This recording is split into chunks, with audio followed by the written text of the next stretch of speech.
Hello, welcome to News Across Nigeria. I'm Joke Rogers. Coming up on the program.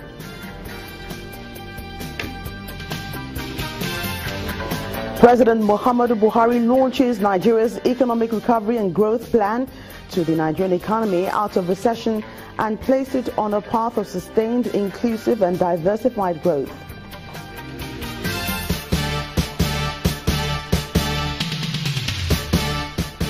Second edition of the Kaduna State Investment Summit opens. Governor Nasir El-Rufai insists on developing the next investment destination in Nigeria.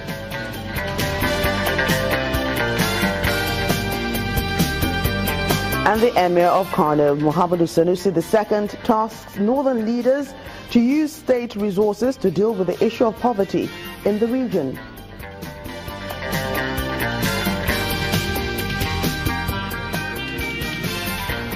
Welcome. An FCT High Court has dismissed the 18-count charge filed by the Economic and Financial Crimes Commission against Justice Ademola of the Federal High Court, Abuja. Reading the judgment, Justice Judo Keke said the defendants have no case to answer on the charges bordering on corruption and possession of firearms. According to Justice Okeke, some of the charges do not meet constitutional standards and, in his words, no court can base its judgment on speculation. The court therefore discharged Justice Ademola and the other defendants in the case, including his wife, Olabode. Amongst other allegations, the Federal High Court had accused him of receiving 30 million naira from a senior lawyer through a guarantee trust bank account operated by his wife, who was a former head of service in Lagos State. The much-awaited Nigeria Economic Recovery and Growth Plan has been formally launched by the President in Abuja.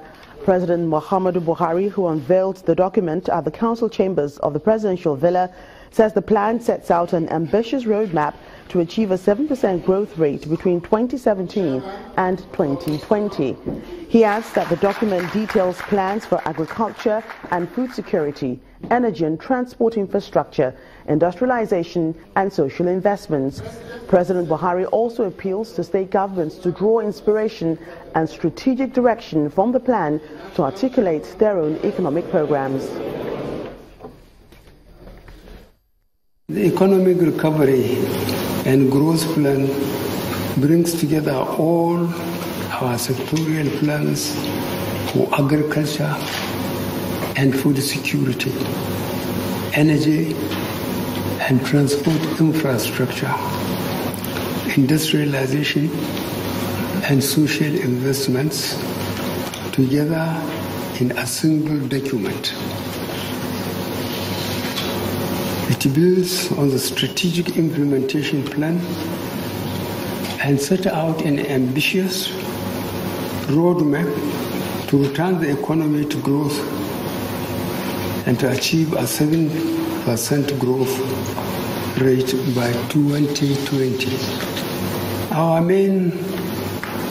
aim, simply put, is to optimize local content and empower local businesses. We seek not just to take the Nigerian economy out of recession, but to place it on a path of sustained, inclusive, and diversified growth. We are determined to change Nigeria from an import-dependent country to a producing nation. We must become a nation where we grow what we eat and consume what we produce.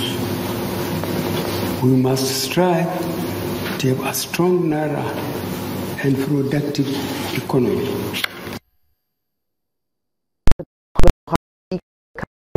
In Abuja. Well, one of the states looking to grow its economy is Kaduna State in northwest Nigeria. Governor Nasir El-Rufai insists it'll be a business investment destination and food basket for northern Nigeria by 2020. He was speaking at the opening of the second Kaduna Economic Summit holding in the state capital. 2017 budget. mission is to make Kaduna great again, make it a state where there is abundant economic opportunities and prosperity, social inclusion, peace and security, good governance, and improved quality of lives of all the citizenry. In the area of economic development, one important pillar is to reduce our reliance on federation account by growing our internally generated revenue. This we have succeeded in doing to some extent because we moved our internally generated revenue by more than 50% within 1 year without increasing any taxes from 13 billion to 18 billion. We've broadened taxpayer registration and collection, and indeed in 2016 we added over 400,000 new taxpayers to our taxpayer database. We have improved the pace at which we do land allocation, and we are signing certificates of occupancy at a very, very fast rate of over 300 CFOs every week. We've maintained our capital to recurrent expenditure ratio at 60-40 and also maintained a sustainable debt position in line with the debt management office criteria. So our hope is that in the year 2020, Kaduna will be a destination for business investment and the food basket of northern Nigeria, where all citizens have access to quality healthcare and education, live and move freely without fear of harm, under a transparent and accountable government with a highly motivated and efficient civil service. Kaduna State Governor Nasser El-Rufai. Meanwhile, the keynote speaker at that event, the Emir of Kano, Muhammadu Sanusi II, has taken a swipe at leaders in northern Nigeria to do more to attract investors to the region.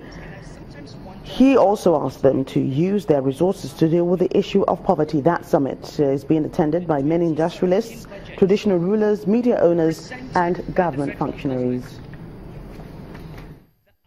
In northern Nigeria in particular, the governments need to conserve their resources for those areas where government has failed in the last few decades.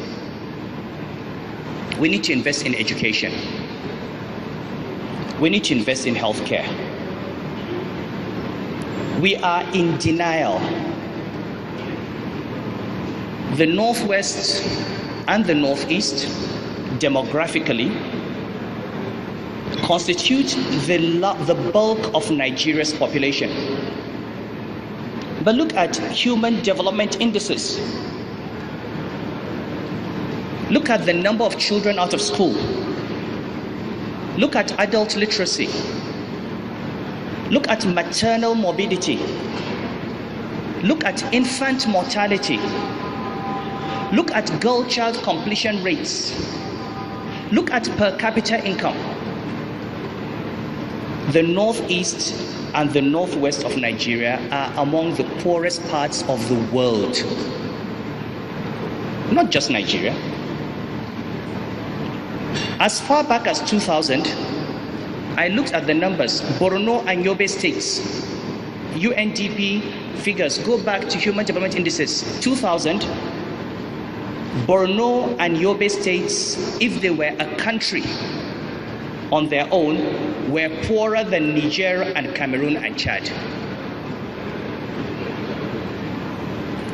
Nobody saw this because we're looking at Nigeria as a country that averages the oil-rich Niger Delta, the industrial and commercial rich Lagos,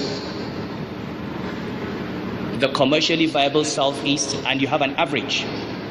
Break Nigeria into its component parts, and this part of the country is among the poorest. If it were a country, would be one of the poorest nations in the world.